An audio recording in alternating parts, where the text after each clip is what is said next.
ninkan hadda idin muuqda sawirkiisa waa horjoogaha kooxaha argagixisada ka dagaalanta bariga Sool waana bedelka Cabdi Madoobe horjoogihii hore kooxaha argagixisada ah oo dhaawac culus ka soo gaaray dagaal horaantii bishii November ka dhacay deegaanka Shanta Geed oo u dhaxeeya Buuhoodle iyo Qorolugood dagaalku waa dagaal xaq ah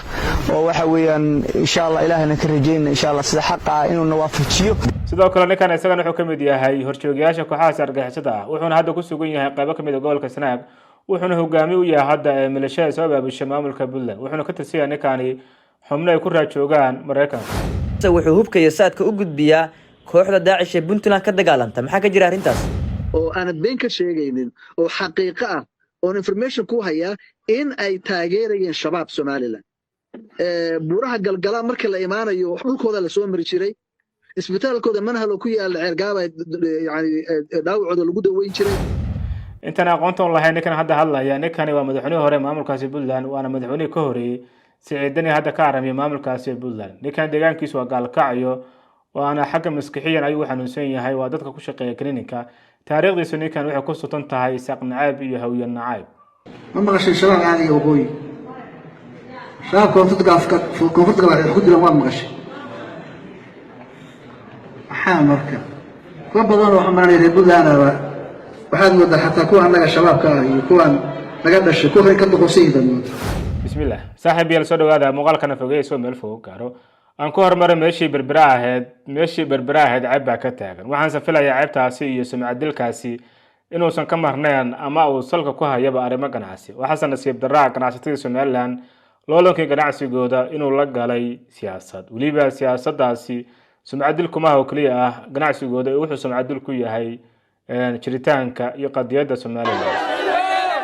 halkan waa silada xoolaha Hargeysa ganacsatada waxay cabasho ka yihiin ama waxay dacwad ka yihiin Xasan Sheekh ayagoo markaana dacwadooda ay tahay in Xasan Sheekh kooto ugu xiray xoolihii ka dhoofi jiray berbera shirkad dhoofisa xoolaha waa markii koowaad dhawaq noocan oo kale ka soo yeero Hargeysa guud ahaan Somaliland oo wuu dhacay hadduu saaka ku yimi ku hoos galay ku yiri dakada aniga ay xid dakadayada u xidhnaan mayso neefka halkaan keeno waxaan jecelahay mar walba in shakhsiga u horeeyay inuu ka yimina inuu jaabir yahay marka Xasan Sheekh Maxamed waxaan leeyahay ninkan aad madaxa naga marmarinayso haddaad Muqdisho geenaysid haddaad koonfur geenaysid adeeg ku jirtaa dadka halkan jooga nimaan xoolo ka maqnayn oo abayaasir ka maqnayn ma jirto xoolaha uu dhacay Soomaaliyeed burburkii buu nagaga faa'iideystay waxaanu ka soo kabanay intii al-Shabaab joogay Xasan Sheekh Maxamuud neefka xoolaha hadduu faraha la galo waa dhiiqadii uu sheegayay dhiiqadii uu faraha la gelaya dhiiqadii uu lugaha la gelaya waxaanu leenahay yaan la taaban neefka xoolaha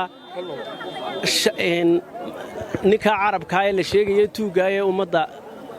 meel walba lacagta laga leeyahayna waxa ku cusub maaha Somaliland ganacsatada inay ka cawdaan hanaanka shaqada dekada berbera ama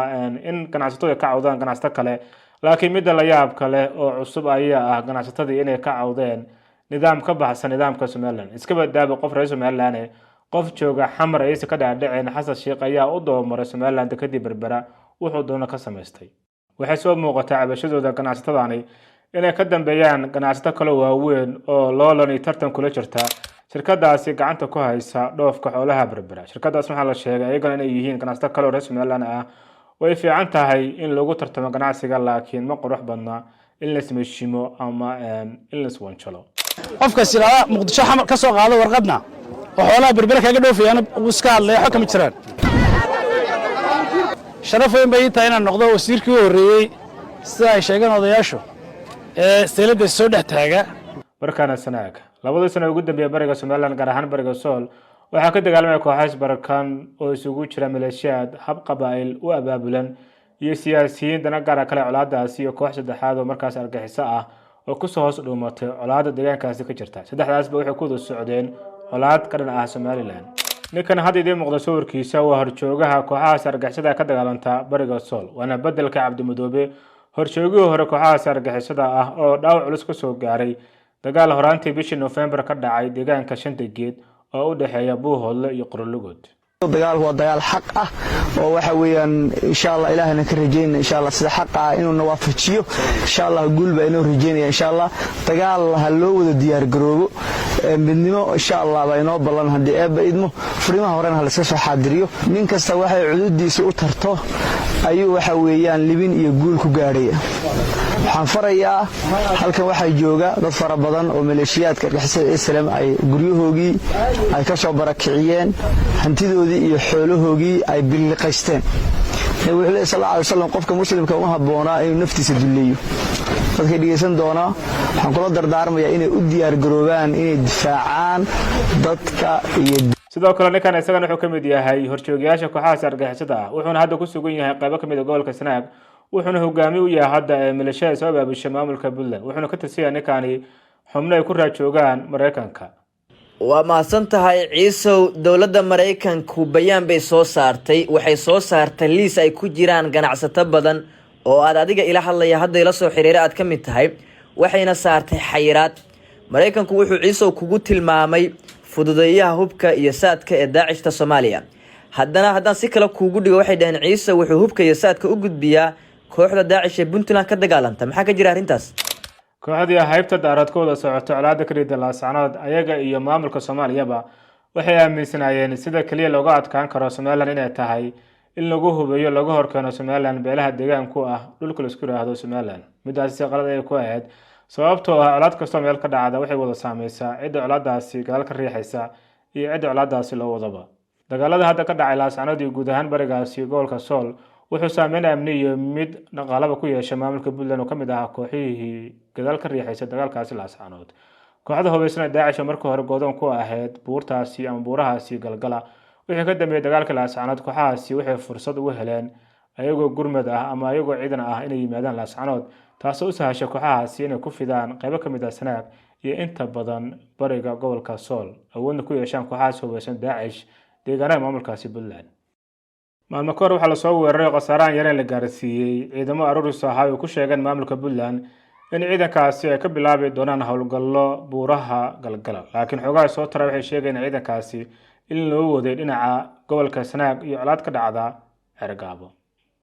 si looga dhoonto mas'uuliyadda weerarkaasi qasaaraha ka dhashay 24 saac ugu dambeeyay meediyaha waxa lagu baahinayo xogo u muuqda mid lagu doonayo in lagu jahwareeriyo ama in lagu nasraacadiyo dadka hay baahan ka soo jeeda maamulkaasi Puntland laguna beero dadkaasi